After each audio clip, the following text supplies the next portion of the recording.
Tell me please, what is thinking? What do you think? Unless you really understand the process of thinking, unless you really understand it, our life is always going to be very, very limited.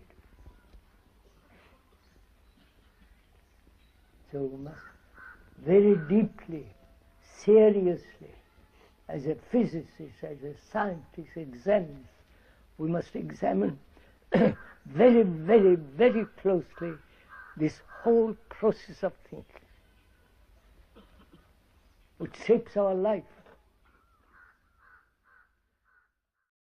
That is, memory is the outcome of knowledge, right? Right? Oh Lord. That is, you insulted me. It is registered on the brain as a memory. That insult, or flattery, whatever it is registered, which becomes the memory. That is, the knowledge of that incident becomes memory. I have an accident in a car. That accident is registered in the brain, and in the brain cells, and then it says, yes, that's memory. I had an accident, I must drive carefully. Right? So, out of knowledge comes memory. Right? Yeah? From memory, thought. Now, what is knowledge? This is rather difficult. We all accumulate knowledge. The great scholars, great professors, scientists acquire tremendous knowledge. You understand?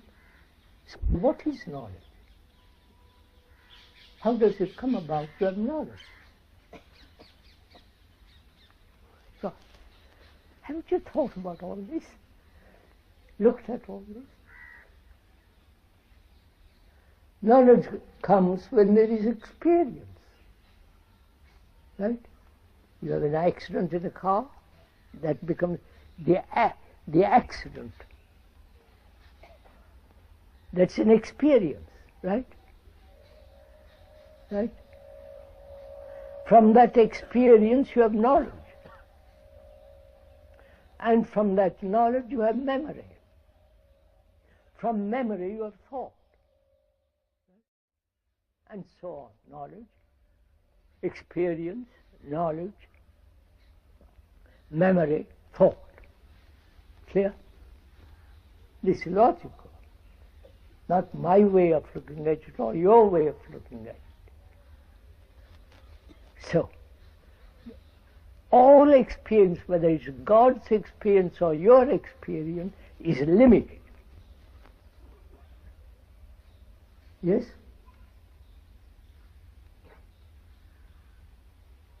Right? Would you agree? Would you see that? All experience. Because you look at it, the scientists are adding every day more and more and more. Right? That which is added to is always limited. Right? Don't agree. Look at it, look at it. I know little, and I must know more. You are adding, right? That which you add to must be limited.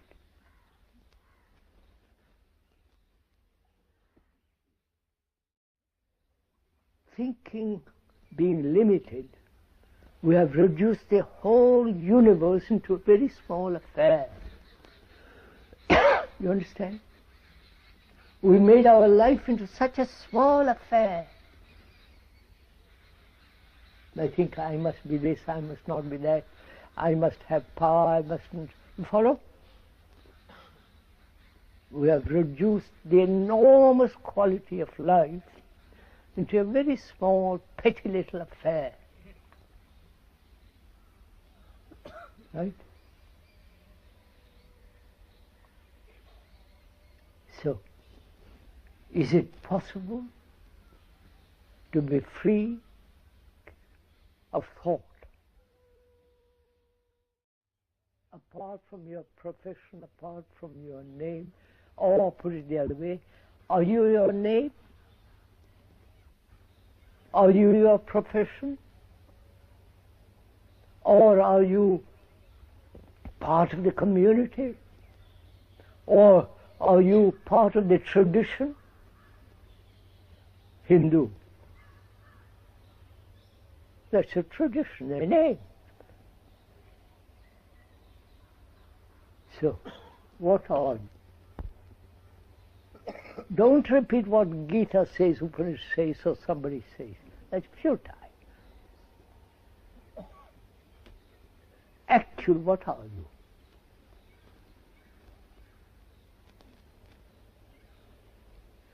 God, what's that with all? Is this first time that this question has been put to you? What am I?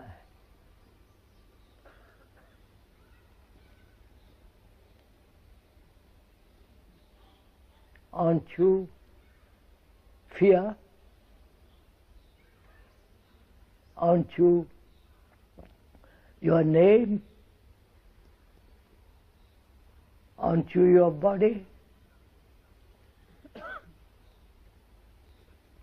Aren't you what you think you are? The image you have built about yourself. Aren't you what that? Aren't you your anger? Or you say, no, anger is separate from me. Come on, sir. Aren't you your fears, your ambitions, your greed, your competition, your uncertainty, your confusion, your pain, your sorrow? Aren't you all that? Aren't you the guru you follow with some medallion and all kind of stuff you put around your neck?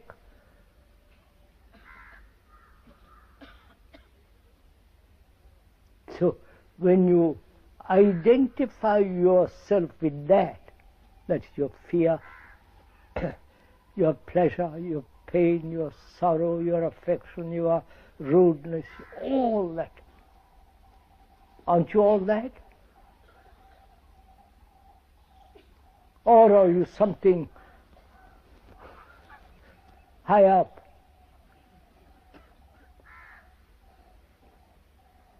Super self, super consciousness. If you say you're super consciousness, higher self, that's also part of thinking. Therefore, what you as call higher thinking, higher self, is still very small.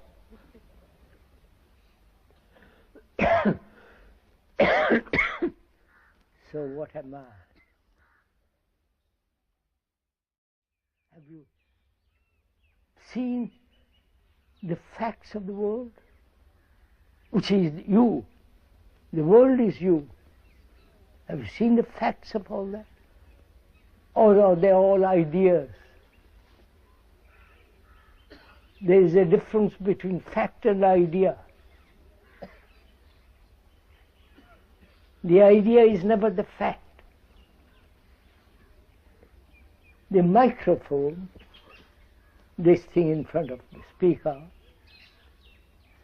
the word microphone is not the thing, right? The word is not the thing. But we have made the word the thing. You understand what I'm saying?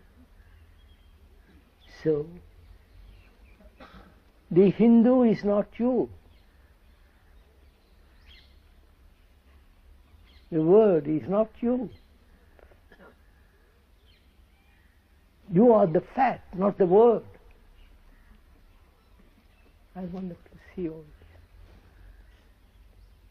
this. So can we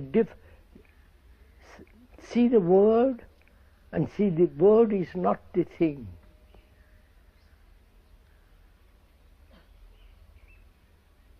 The word God is not God.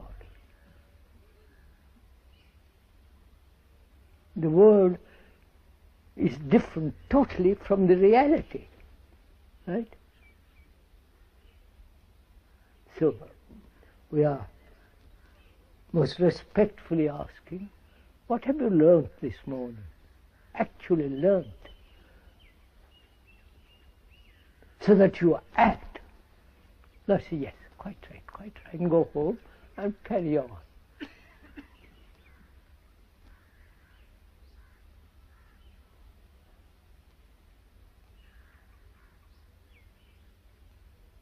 So unless we act, the world is in a great chaos.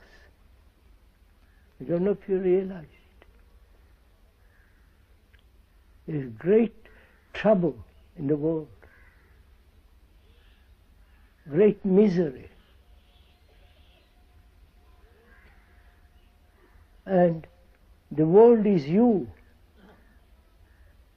Because you are in misery, you are confused, you are all this. Therefore you are creating the world around you. You understand what I'm saying? God's sake.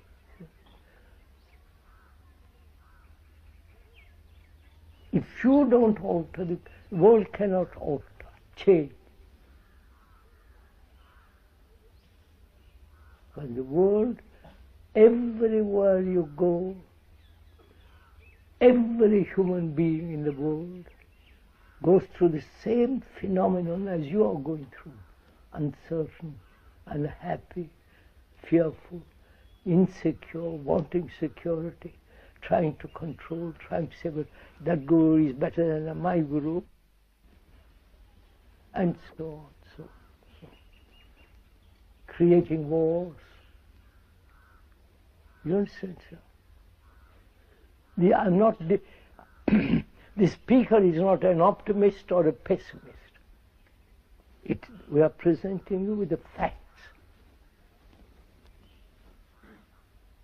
not newspaper facts.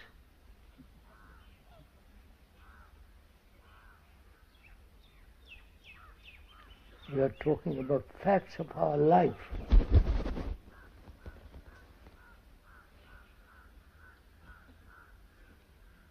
Not the life of a guru or the emperor or somebody else. We are talking together about your life. Your life is like the rest of the world. They are terribly unhappy, uncertain, miserable, unemployed by the million. Poverty,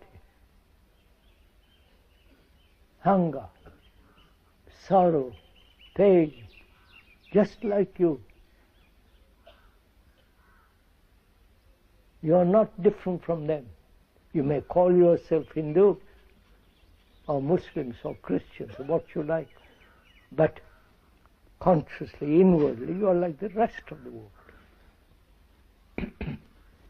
You may be dark brown or they be light brown. Different government, but every human being shares this terrible world of which we have made the world. You understand? If you want society to be something different, you have to start.